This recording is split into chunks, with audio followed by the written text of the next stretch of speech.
I changed my focus because a guy that I knew told me that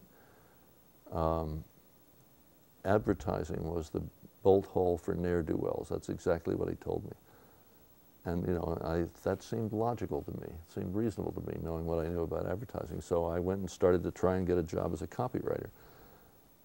Very discouraged about the film thing, and eventually succeeded. I got hired by a medium-sized Philly agency for $6,000 a year as a copywriter, and I was the happiest guy on earth. You know, even though my showbiz dream, you know, we had made sizable fraction of that in a night singing. It was very irregular, and I didn't keep any of it. And suddenly I was able to say to my then wife Sandy, okay, you can quit the phone company, which she despised, and I would be the breadwinner, you know. And I would commute to Philly on the Media Local one, write advertising. Nice. It was very exciting. Compared to not having a job or selling Volkswagens, it was extremely exciting.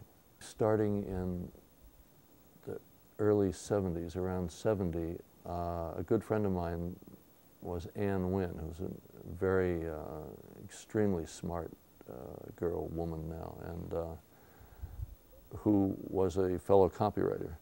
And Ann and I did shtick together. We were always doing, you know, in effect, stand-up. And a guy at the agency who watched us go eventually had his own agency, and his name was Arnie Roberts, and Arnie said to us, why don't you do a radio commercial for me for Dimensions clothing store and knock off Nichols and May.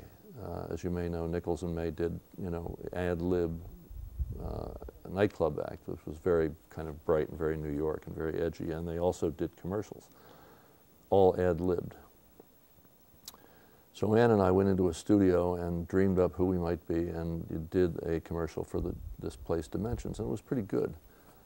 And they wanted another one, and then somebody else wanted one, and then a company making wine, or no, an aperitif wine called Africano wanted commercials.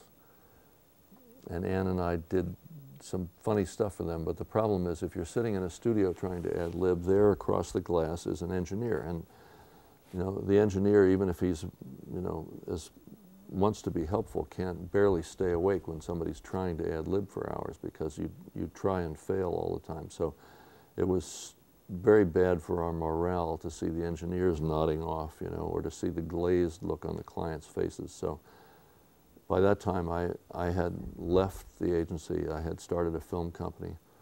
I had an office in Philadelphia, and my office was deep in the bowels of a building and was very quiet. So I insulated it and stuck in a little recording studio.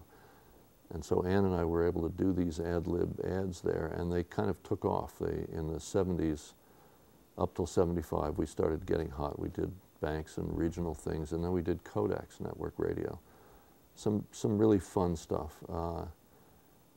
You dream up who you are, and who you are has to be somebody that has a real reason to talk about the product. That's the problem with most, quote, dialogue spots. They're shoehorned in by some copywriter on a deadline, and they're not believable. So we would find our way in from the other direction. Who might even talk about it, under what circumstances?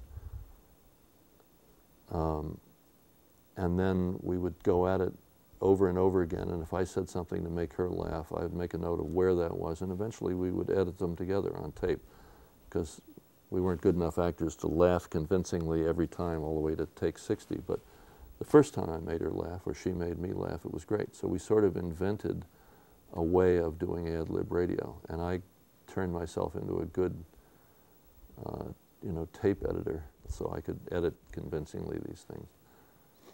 And that turned into a great little business. It actually provided the funds for when I started experimenting later with cameras.